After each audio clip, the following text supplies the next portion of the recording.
My name is Richard Collins, though most people just call me Rick.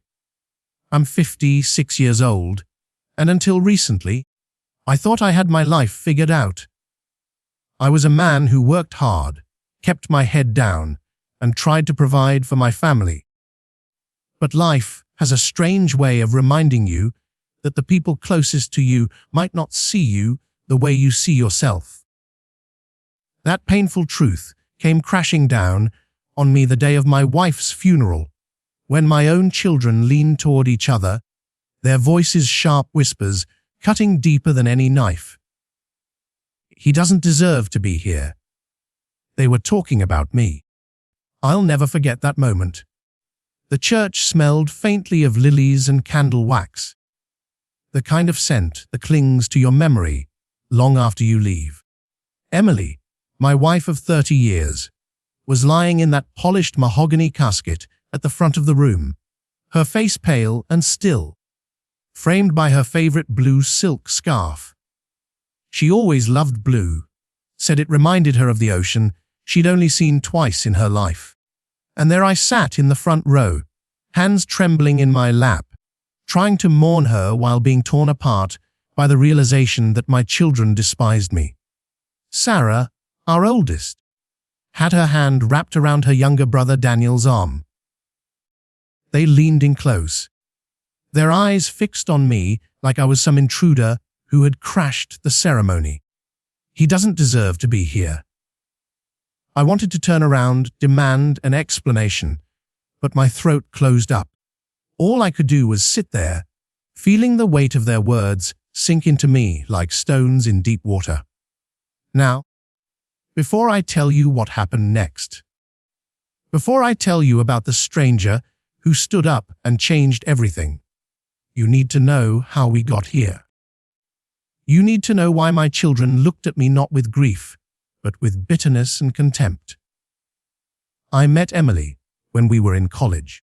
I wasn't much back then, just a lanky kid from a small town trying to make it through classes I barely understood. She, on the other hand, was radiant. Everyone noticed her. She had this wild, curly auburn hair, a laugh that could echo across a campus lawn, and a way of making you feel like the most important person in the room. I never thought I had a chance, but somehow she chose me.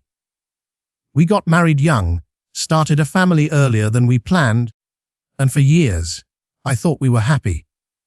But the truth is, I wasn't always the husband Emily deserved. I worked long hours at the factory, sometimes double shifts, chasing overtime pay so we could afford the mortgage, the bills, and eventually the kids' tuition. I told myself it was all for them, that being absent from dinners and school plays was worth it if it meant financial security. But what I didn't realize was that while I was out there breaking my back for the family, I was also building walls between us. Emily carried the weight of raising Sarah and Daniel practically alone. And resentment, I've learned, doesn't always come in storms. Sometimes it's just a drizzle that never stops, wearing everything down slowly. When the cancer diagnosis came, it was already late, stage 4. I tried, I really did, to be there, to hold her hand through chemo, to drive her to appointments. But even then, work kept pulling me away. Bills don't stop just because your heart is breaking. And so, more often than not, it was Sarah taking her to the hospital or Daniel picking up her medications. They became her caretakers, her lifeline. While I was the man who showed up exhausted, offering little more than half-hearted encouragement before falling asleep on the couch. And so, sitting in that church, I understood why my children resented me. They believed I failed her. Maybe they were right. But then came the moment that shifted everything. Just as the priest finished speaking and silence fell heavy over the room, a man I had never seen before stood up from the back pew. He was tall, broad-shouldered, dressed in a worn leather jacket that didn't quite fit the occasion. His presence drew every eye in the church. He cleared his throat, his voice low but steady as he said, "I have something to say about Emily." The room stiffened. Sarah's grip on Daniel tightened. My own chest ached as if the air had turned heavy. I didn't know this man. Didn't recognize his face, his voice, nothing. But there was a conviction in his tone that silenced the whispers and made even the priest step back. "I knew Emily in ways most of you didn't," the man continued, his gaze sweeping across the room until it landed directly on me. His eyes were sharp, unflinching. "And I know what this man did to her." Gasps rippled through the crowd. I felt the blood drain from my face, my heart pounding so hard I thought it might crack my ribs. Who was he? What did he mean? The kids turned toward me, their faces pale, waiting for some confirmation, some denial, anything. But my tongue was heavy, my throat dry. In that instant, I realized something terrifying. This stranger knew secrets. Secrets I had buried so deep I thought no one could ever unearth them. And just like that, my wife's funeral was no longer about her memory. It was about me. The church had fallen into a suffocating silence after the stranger's words. I could feel every eye burning into me, searching my face for answers, waiting for me to crack. My children stared with a mixture of suspicion and expectation, as if this man's appearance was some long-awaited revelation. I swallowed hard, my palms slick with sweat, my heart thundering in my chest.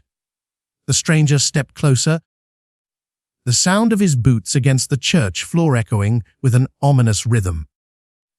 Emily was more than a wife. More than a mother, he said, his voice carrying a conviction that almost felt rehearsed. She was a woman of strength, of sacrifice, and yet she suffered. He let the words hang in the air like a blade above my head. "Who are you?" I finally forced myself to ask, my voice cracking under the weight of my own fear. The man paused, his gaze locking onto mine with unsettling intensity. "My name is Michael Turner," he said. "And I knew your wife."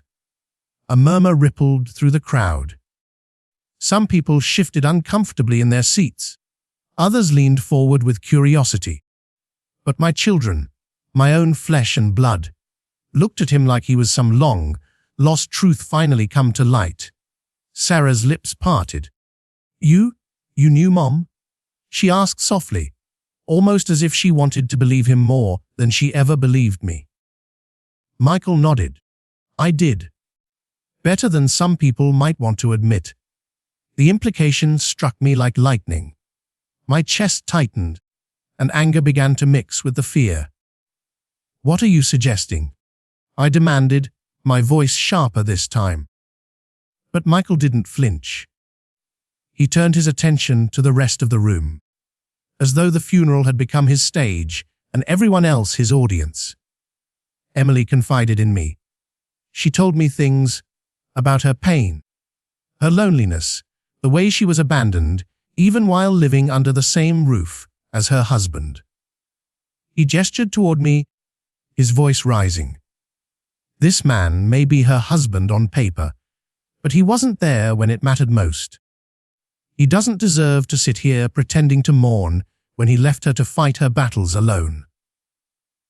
Gasps erupted again, louder this time, like thunder rolling through the room.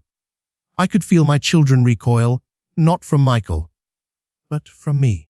Sarah's eyes brimmed with tears, not of grief for her mother, but of rage, disappointment. Daniel shook his head slowly, his jaw tight, his hands balled into fists at his sides. I wanted to scream, to defend myself, to tell them all that it wasn't so simple, that I had worked myself to the bone for them, for Emily, for everything we had. But the words stuck in my throat. And the truth was, Michael wasn't lying, not entirely. Emily had been lonely. She had suffered. I had failed her in ways that money and overtime could never fix. Still, I couldn't let this stranger take control of her funeral, of my family. That's enough, I said, standing up so quickly the chair behind me scraped against the floor. My voice trembled, but I forced strength into it. You don't get to come in here, on this day, and slander me in front of my children. My wife's memory. Her memory. Michael cut in, his voice sharp as a knife. Or your guilt. The room went dead silent again. My throat went dry. Michael's eyes softened, just slightly, as he continued. Emily deserved love. She deserved presence, not just provisions. She told me herself how many nights she sat alone by the window, waiting for you to come home. How many appointments she faced without your hand to hold. And when she needed you the most, she turned to me instead. The words echoed in my head, a cruel chorus I couldn't shut out. My children's faces shifted. Shock, then anger, then betrayal. Sarah whispered, "Oh my God," as though the puzzle pieces of her mother's last years were finally falling into place. I shook my head furiously. No, that's not true. I never. But my voice broke before I could finish, because deep down, I knew some of it was true. Emily had leaned on someone. I thought it was the neighbors, maybe a church friend, maybe even her sister Linda. But Michael, a complete stranger. My stomach churned with nausea and dread. The priest tried to intervene, raising his hands. "Please, this is a house of God. Let us honor the departed with respect." But Michael ignored him. His eyes never left mine. Respect is earned. And I will not let Emily be remembered as a woman abandoned by the man who vowed to cherish her. The crowd began to stir with uneasy whispers, the air thick with judgment. My children wouldn't even look at me now. Sarah's shoulders shook as she cried silently. Daniel staring daggers into me, as though I had just confirmed his worst suspicions. And then Michael said something that made my knees buckle. She told me she loved me. It felt as though the floor gave out beneath me. My vision blurred. For a moment, I thought I might actually collapse. The church erupted, gasps, murmurs, cries. My own children flinched as if struck. Sarah turned toward me, her voice trembling with fury. Is it true? Did Mom love him? I couldn't answer. My mind spun, my chest heaved, but no words came, because for the first time, I realized. I didn't know the full truth. Michael stood tall, his voice resolute. She loved me, and she deserved better than you. And in that moment, I wasn't just a grieving husband. I was a man standing trial in front of everyone who had ever mattered to me, condemned not by a jury, but by a single stranger with the power to unravel everything. The sound inside the church was unbearable. Murmurs, whispers, the rustle of clothes as people shifted uncomfortably, and somewhere, the muffled sob of my daughter. But louder than all of it was the pounding of my own heart. It echoed in my ears like a war drum, each beat screaming the same question over and over. Did Emily really love this man? I stared at Michael, searching his face for cracks, for some sign this was all a cruel performance. But his eyes held steady, cold and unwavering. He believed every word he said, or at least wanted everyone else to believe it. I shook my head slowly. No, I whispered, barely audible. Then louder, forcing my voice through the storm in my chest. No. Emily would never betray me like that. Michael tilted his head, his expression almost pitying. Betrayal, he repeated softly. Is it betrayal if she found comfort where you refused to give it? His words carved into me. My fists clenched, and I could feel the eyes of the entire congregation digging into my skin. Sarah stood abruptly, her chair screeching against the wooden floor. Tears streaked her cheeks as she glared at me. She told us? She said, her voice sharp, trembling with rage. She told us how she sat alone while you worked late, how you missed everything, how she felt invisible. I thought she was just venting, but now I know she wasn't lying. You weren't there, Dad. You never were. Her words sliced deeper than Michael's. She was my daughter, my little girl. The one whose hand I once held crossing the street, whose nightmares I used to chase away with bedtime stories. And now she looked at me like I was a stranger.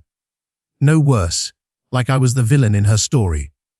Daniel rose next, his voice quieter but no less venomous. Mom needed love, and you gave her excuses. Maybe she did love him. Maybe she finally found someone who actually cared. His eyes locked with mine, cold and unforgiving. You don't deserve to be here. The world tilted. For a moment, I thought I'd collapse, right there beside Emily's coffin. How had everything crumbled so fast? How had 30 years of sacrifice, of shared laughter, of quiet mornings over coffee, all been erased in a single moment? I staggered forward, gripping the pew in front of me to steady myself. Listen to me, I said, my voice raw. I worked. I broke my body to keep this family alive. Every missed dinner, every late night. It wasn't because I didn't care. It was because I wanted you to have everything I never did. I thought that was enough. My throat tightened, but I forced the words out. Maybe I failed. Maybe I wasn't the husband Emily needed. But don't you dare believe this man without knowing the whole truth. Michael's laugh was bitter, humorless. The whole truth. You want them to know the whole truth. He stepped closer, his shadow looming over me. Then tell them about the nights Emily cried herself to sleep. Tell them how she begged for your attention while you buried yourself in work. Tell them how she found comfort in me because you left her starving for affection. His words fell like hammer blows, each one heavier than the last. The crowd gasped, some covering their mouths, others shaking their heads in silent judgment. The priest tried again, raising his hands desperately. Please, this is not the place. But Michael cut him off with a roar. This is exactly the place. This is her funeral, the only day left to honor her truth.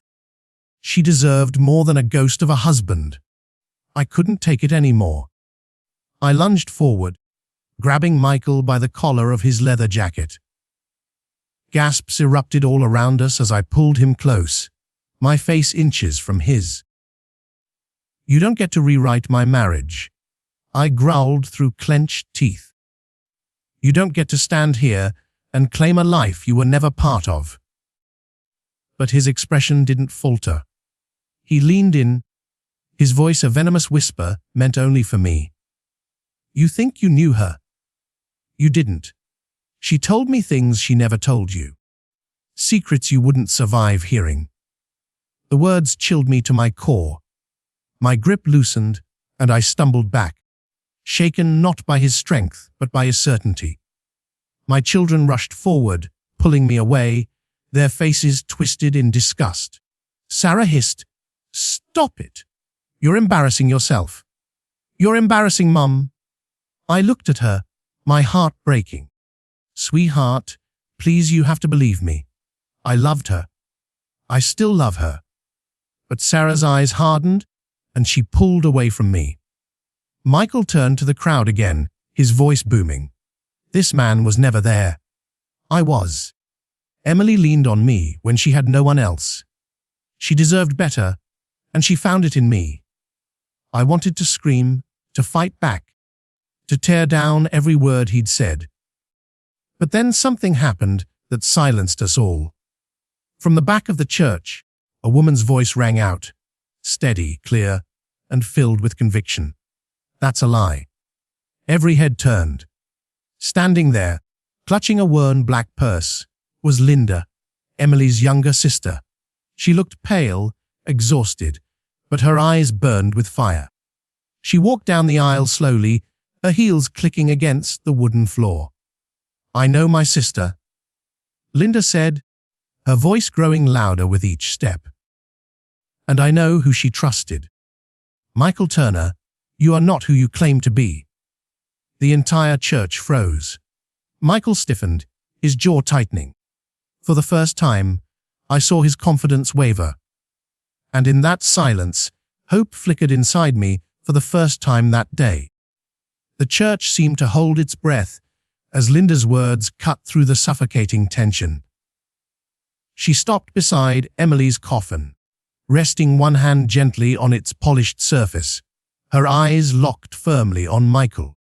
"You want to stand here and act like you were my sister's savior," she said, her voice trembling with emotion but steady in its strength. "I know my sister better than anyone, and I know exactly who you are." Michael's jaw flexed, but he stayed silent, his eyes narrowing into slits. Linda turned to the crowd, her voice carrying the weight of truth. "Emily did confide in me. She told me everything. Her fears, her loneliness, her anger, yes. But she never once spoke your name. Not once. And don't think I haven't heard of you, Michael Turner. You've done this before." Gasps rippled through the room. My own head snapped toward Linda in shock. "What are you talking about?" I asked, my voice hoarse. She looked at me, her eyes filled with both sorrow and fury. "He's a liar, Rick. He's done this at other funerals. Pretends to be someone's confidant, someone's secret love. He manipulates grieving families, twists the truth, makes them believe they never knew the person they lost. And then," she glared at Michael, "then he takes what isn't his. Money, pity, whatever he can." The room erupted in whispers, louder than ever. All around us, heads turned, people muttering, some gasping in disbelief, others nodding as if the puzzle finally made sense. Michael's face hardened, a flicker of panic in his eyes before he masked it with anger. "She's lying," he snapped. "She's trying to protect him." He jabbed a finger at me. "Emily told me she loved me. You all heard it. Why would I make that up?" Linda stepped closer, her voice firm. "Because you're a vulture. Because you prey on grief. I warned Emily once about men like you, and she laughed. She said she had Rick, and that was enough. Even when she was angry at him, even when she felt lonely, she never stopped loving him. She never betrayed him. Not once." Her words hit me like a lifeline tossed into stormy seas. My knees nearly buckled with relief, but I held onto the pew, my chest heaving. For the first time that day, the crushing weight on my shoulders lightened, just a little. But Michael wasn't done. His voice rose, desperate now. "You expect them to believe that? That she never turned to me? I was there!" I held her hand when she cried "I." Linda's eyes blazed. Where were you, Michael?" "Because I was the one sitting by her bedside when the chemo left her too weak to stand. I was the one who stayed overnight when Sarah needed rest. I was there when Daniel broke down in the hallway. Where were you? Give me one hospital, one doctor's name, one nurse who saw you. You can't, can you? Because you were never there." The church fell silent again, every eye fixed on Michael. His face twitched, his lips parting as if to form an answer. But none came. I saw it then. The crack in his armor, the lie unraveling. Sarah's eyes widened, her tears still falling, but now confusion clouded her anger. She looked at Michael, her lips trembling. "Is that true? You weren't really there?" Michael's expression twisted, desperation flashing across his features. "She loved me," he insisted, his voice breaking. "She told me she loved me." Linda stepped forward until she was just inches from him, her voice sharp as steel. "Emily told me she loved her husband. She told me, even when she was furious with him, that Rick was her anchor. She may have been lonely, but she never replaced him. "You're nothing but a parasite." A murmur of agreement rippled through the pews. The priest's face had gone pale, but even he nodded slightly, as if silently validating Linda's words. Michael's bravado collapsed. His shoulders slumped, and for the first time, he looked small. "You don't understand," he muttered. "You don't know what it's like to be invisible. To want someone to love you so badly, you'd do anything for it." His voice cracked, his eyes glistening. I wanted to matter to her. To someone. It was a confession, raw and pathetic, and in that moment, I didn't see a villain. I saw a broken man, clawing for scraps of belonging where none were offered. But pity was a dangerous thing. Daniel, his fists trembling at his sides, stepped forward.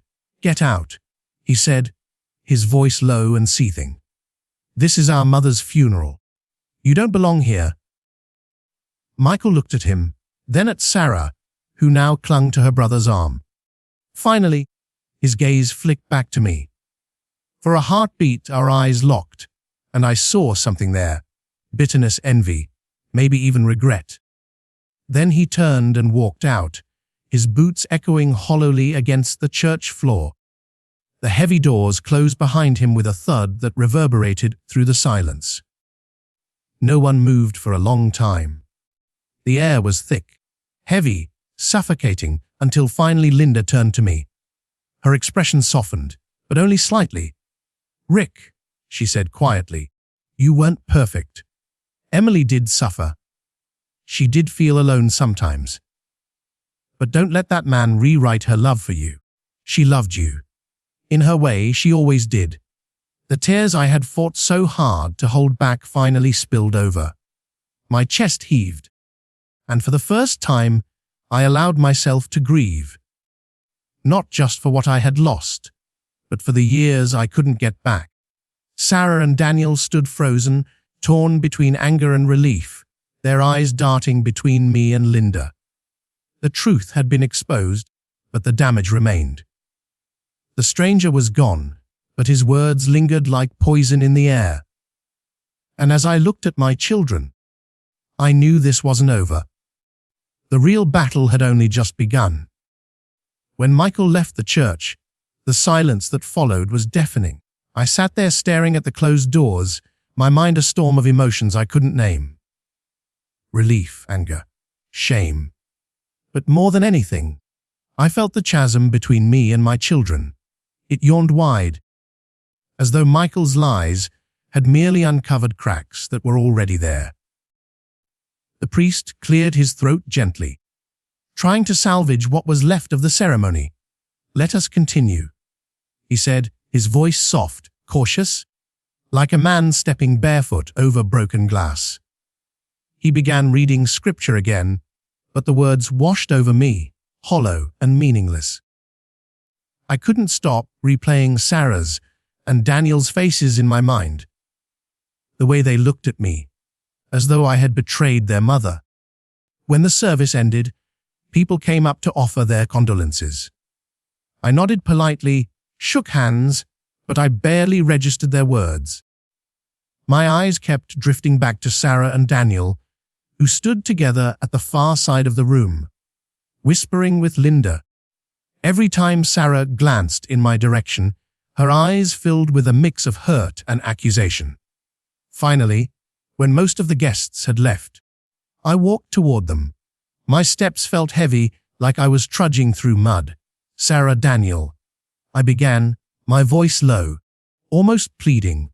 Sarah turned sharply. "Don't," she said. Her voice cracked, but her anger didn't waver. "Don't come over here acting like nothing happened. You heard what Michael said. You heard what Mom told us. You weren't there for her dad. Admit it." The words hit harder than any punch. "I admit I wasn't perfect," I said quietly. "I admit I worked too much, that I missed things I shouldn't have. I regret it every day. But don't you dare think I didn't love her." Everything I did was for this family. For you too. Daniel's jaw tightened. Love isn't just money. Love is being there. And you weren't. Linda stepped in then, raising a hand. Kids, she said gently, don't let that man's poison stick. Rick wasn't perfect, no. But Emily chose him, stayed with him, loved him. Don't throw away your father because you're angry. But Sarah shook her head, tears spilling over. You don't get it, Aunt Linda. Mom told us she felt like a single parent. She told us she felt invisible. And now this stranger shows up saying she turned to him, and honestly, I believe it. Because it makes sense. It fits the way she felt. Her words sliced me open. I staggered back a step, my throat tightening. So what? I whispered. You think your mother cheated on me? That she loved another man? Sarah's silence was answer enough. The ache in my chest was unbearable. I wanted to shout, to break something, to force them to see the truth. But all I could do was whisper, I loved her. More than my own life. And I love you. That hasn't changed. But they didn't answer. They turned away, clinging to each other, their grief and anger tying them together against me. That night, after the burial, the house was suffocatingly quiet. The kids stayed at Linda's, refusing to come home with me. I sat alone in the living room, staring at the framed photos on the mantel. Emily smiling in the garden, Sarah in her graduation gown, Daniel holding his first baseball trophy. All the moments I thought my sacrifices had secured. And yet, in their eyes, I had been absent. I poured myself a glass of whiskey, my hands trembling. For the first time in years, I wondered if I truly had failed. Not just as a husband, but as a father. Had I mistaken providing for being present? Had I convinced myself that breaking my body at the factory meant I was showing love, when in truth, all they wanted was me? My thoughts were interrupted by a knock at the door. My heart jumped, hope flaring. It couldn't be the kids, could it? I rushed to the door and opened it, only to freeze. Michael stood there. His leather jacket hung loosely around his shoulders, his eyes bloodshot, his face pale. He looked nothing like the man who had stood so confidently in the church. What the hell are you doing here? I growled, my fists tightening at my sides. He raised his hands, palms open. Wait, please. Just hear me out. I should have slammed the door in his face, but something in his expression stopped me. Desperation, brokenness. Against my better judgment, I stepped aside. 2 minutes, I snapped. Then you're gone. He walked in slowly, his eyes darting around the living room, lingering on the family photos. She was lucky, he murmured, lucky to have all this. Don't, I warned, my voice sharp. Don't talk about her. He sank onto the couch, running a hand over his face. You think I came to ruin you, to steal her memory? I didn't. I wanted to matter. I wanted to believe she loved me. But Linda's right. She never said it. Not once. I made it up because I couldn't stand being invisible anymore. His confession stunned me. For a long moment, I just stared at him, my anger battling with disbelief. So you admit it. You lied. You used my wife's funeral to, what? Fill the emptiness inside you. Michael's shoulders slumped. I wanted her family to hate you. Because then, at least, I wouldn't be the only one unloved. I know it's sick. I know it's wrong. But when she died, and I realized she'd never even thought of me, the way I thought of her, I snapped. The fury inside me boiled over. I grabbed him by the collar and yanked him to his feet. You ruined my wife's funeral. You poisoned my children against me. You dared to put her name in your mouth, like you owned a piece of her. You think I'll ever forgive that? His eyes filled with tears. No, he whispered. I don't expect you to. I wanted you to know. I wanted someone to see me, even if it's through hate. I shoved him toward the door. Get out. If I ever see you again, you'll regret it. He stumbled out into the night, his figure disappearing into the darkness. I slammed the door and leaned against it, my chest heaving, my hands trembling. His lies had nearly destroyed me.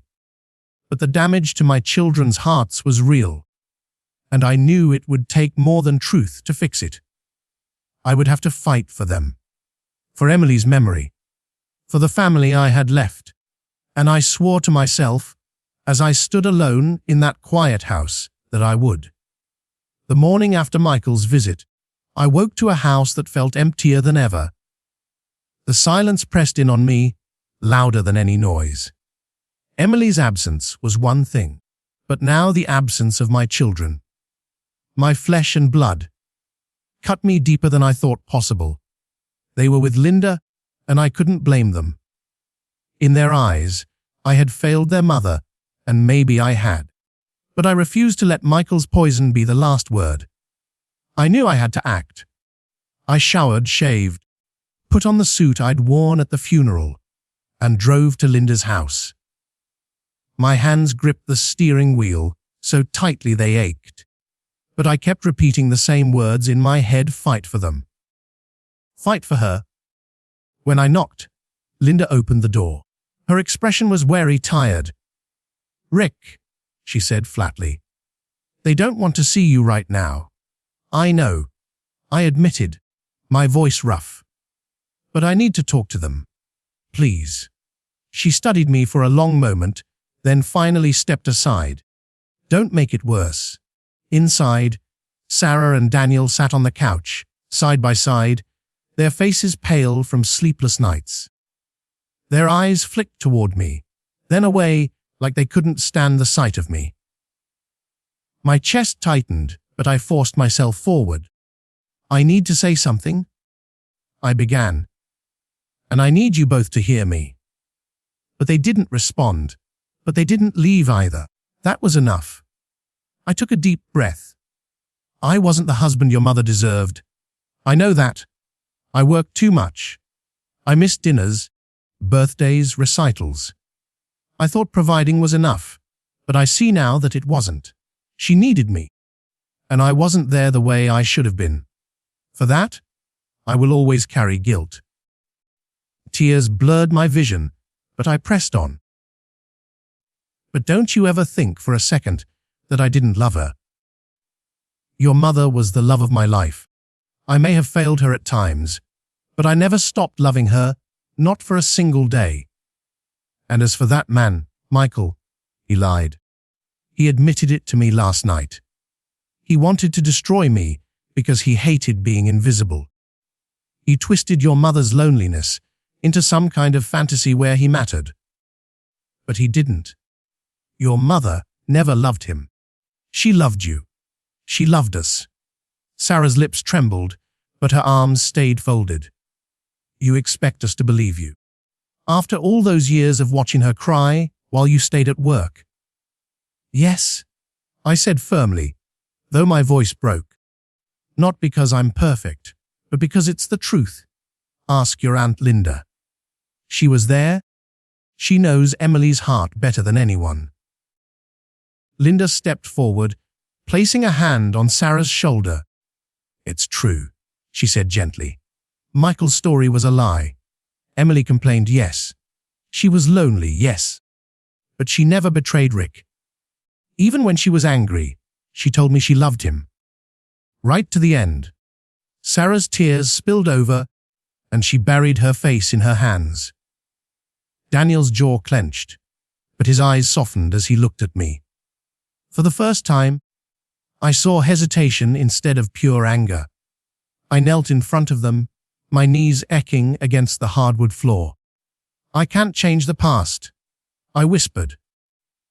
But I can promise you this from now on, I won't just be here. I'll be present. For you. For us. I won't let your mother's memory be poisoned by lies or by my mistakes. Please let me prove it to you.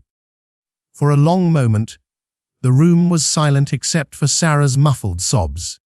Then Daniel finally spoke, his voice low but steady. You better mean that. Because if you don't, you'll lose us for good. I met his gaze, tears streaming down my face. I do. I swear it. I slowly, cautiously. Daniel reached out and placed a hand on my shoulder. It wasn't forgiveness, not yet. But it was something. A crack in the wall between us. Sarah lifted her head, her face red and wet with tears. I'm so angry at you, she said, her voice breaking. So angry for everything you missed. But I don't want to lose you too. I pulled her into my arms, and she sobbed against my chest, her small frame shaking. Daniel joined a moment later, and suddenly, for the first time since Emily's death, I felt a flicker of hope. Linda watched us with tears in her eyes. Emily would want this, she whispered. That night, back at the house, I lit a candle by Emily's photo.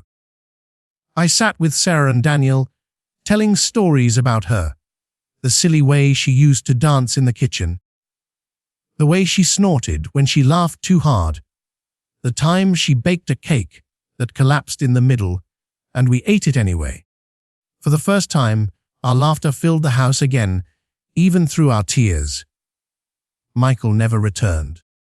Whether he disappeared into the night, or found another grieving family to haunt, I'll never know. But I stopped fearing him. His lies no longer held power over me or over us.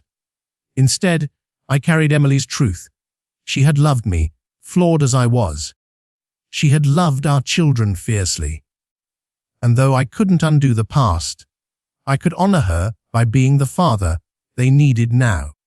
In the quiet of that night, as the candle flickered beside her photo, I whispered, I'm sorry, Emily. I see it now. And I'll make it right. And for the first time since she left this world, I felt her presence. Not in anger or disappointment, but in peace.